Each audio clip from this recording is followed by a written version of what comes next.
বিচার পাবে অভয়া, তবেই হবে মহালয়া। তুমি আমাদের সঙ্গে থাকো।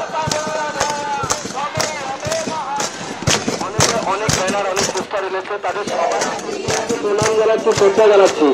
আজকে আমরা যে সত্যের পথে রয়েছি এইটা প্রমাণ করার জন্য কোনো ব্যানার রাখবে না, যেটা আছে সেটা এটাই যথেষ্ট। একটা রং এখনো অব্দি বেঁচে আছে, লাল নীল গেরুয়া সবুজের উপরে একটা রং এখনো বেঁচে আছে। তাই আমরা সবাই করে এক গলায় বলছি, বিচার পাবে অভয়া, তবেই হবে মহান। বিচার পাবে অভয়া, তবেই হবে মহান। আরে বিচার পাবে অভয়া, তবেই হবে মহান। আরে বিচার পাবে অভয়া, তবেই হবে মহান। আরে বিচার পাবে অভয়া, তবেই হবে মহান। আরে বিচার পাবে অভয়া, তবেই হবে মহান। আরে বিচার পাবে অভয়া, তবেই হবে মহান। আরে বিচার তুমি দেবে না, বিস্তার পাবে না। স্বাস্থ্য ভবনের সামনের যে জায়গাটা, সেই জায়গার ছবি তুমি দেখতে পাচ্ছ, যেখানে এই মুহূর্তে মুহুর্মুহু স্লোগান চলছে এবং যত সময় গড়াচ্ছে তত যেন স্লোগানের মাত্রা বাড়ছে। এবং একদিকে তুমি যেমন দেখছিলে যে বিশিষ্টজনেরা তারা এসছেন, পাশাপাশি সাধারণ মানুষ তারাও এসছেন এই ছাত্রদের পাশে দাঁড়াতে, জুনিয়র ডাক্তারদের পাশে দাঁড়াতে এবং এই আন্দোলনকে সমর্থন জানিয়ে সহমর্মিতা জানিয়ে এসছেন। আমার সঙ্গে একজন দাঁড়িয়ে আছেন, আপনি কি ডাক্তার? আমি বেলেঘাটা থেকে এসেছি, আমি ডাক্তার নই। এখানে কি সহমর্মিতা জানাতে? শুধু সহমর্মিতা নয়, এখানের প্রোটেস্টটা এখন একটা জেনারেল প্রোটেস্ট হয়ে দাঁড়িয়েছে মিথ্যার এগেনস্টে সত্যির জন্য। তো সেটার সঙ্গে সবসময় থাকা উচিত, তাই সেই জন্যই এসেছি, যাতে সত্যিটা সবসময় সামনে আসে। আপনি কোত্থেকে? আমি এসেছি বেলেঘাটা থেকে সাপোর্ট করতে। এটা নেওয়া যাচ্ছে না, এনাফ ইজ এনাফ। আর আমাদের মুখ্যমন্ত্রী যে যদি ভেবে থাকেন যে শুধু অনুদান দিয়ে উৎসব করে রাজ্য চলবে, তাহলে উনি একেবারেই ভুল, এভাবে চলতে পারে না। একেবারেই তুমি দেখলে যে অনেকেই এসছেন, বিভিন্ন জায়গা থেকে এসছেন এবং এটা তুমি যে ছবি দেখছো এটা হচ্ছে একদম স্বাস্থ্য ভবনের সামনে, যেখানে আন্দোলন চলছে, একদম মূল জায়গা।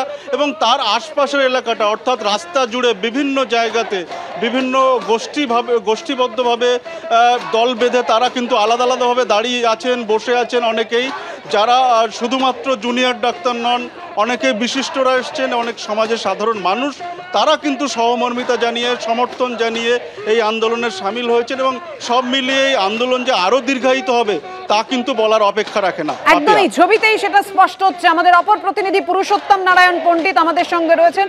পুরুষোত্তম, দেখো এই বিষয়টা যেটা আমরা লালবাজারের চিকিৎসকদের অভিযানের ক্ষেত্রেও দেখেছি এবং এখানেও দেখতে পাচ্ছি, চিকিৎসকদের এই আন্দোলন, তাদের এই অবস্থানকে, তাদের দাবিকে সমর্থন জানিয়ে সমাজের বিশিষ্ট মানুষজনেরা, সাধারণ মানুষ, তারাও পাশে এসে দাঁড়াচ্ছেন।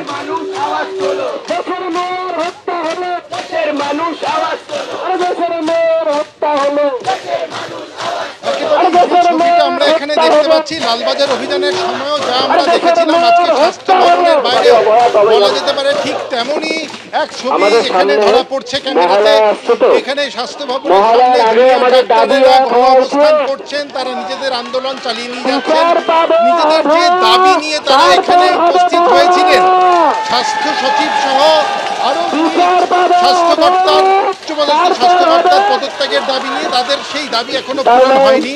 মাঝখানে যে পরিস্থিতি সৃষ্টি হয়েছিল যে তাদের সঙ্গে প্রশাসনের তরফে এবং নবান্নের যে বন্দ্যোপাধ্যায়ের সঙ্গে তাদের বৈঠক হওয়ার হয়েছিল, কিন্তু ইমেল মারফত যেভাবে তাদের কাছে প্রশাসনের তরফে এই চিঠি পাঠানো হয় তারা অত্যন্ত অপমানজনক বলে মনে করেন। এই কারণেই প্রশাসনের পাঠানো এই চিঠিটাকে তারা ছাড়া দেন। একদমই পুরুষোত্তম, তারা তাদের স্লোগানের মধ্য দিয়ে স্পষ্ট করছেন তাদের দাবিকে, বিচার পাবে অভয়া, তবেই হবে মহালয়া। তুমি আমাদের সঙ্গে থাকো। অনেক ব্যানার, অনেক পোস্টার এনেছে, তাদের সবাই প্রণাম জানাচ্ছি, শ্রদ্ধা জানাচ্ছি। আজকে আমরা যে সত্যের পথে রয়েছি এইটা প্রমাণ করার জন্য কোনো ব্যানার রাখবে না, যেটা আছে সেটা এটাই যথেষ্ট। একটা রং এখনো অব্দি বেঁচে আছে, লাল নীল গেরুয়া সবুজের উপরে একটা রং এখনো বেঁচে আছে। তাই আমরা সবাই করে এক গলায় বলছি, বিচার পাবে অভয়া, তবেই হবে মহান।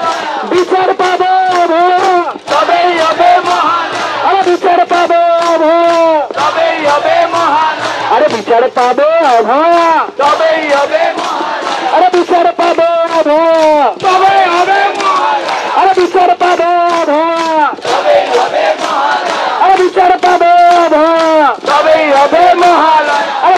তুমি দেবে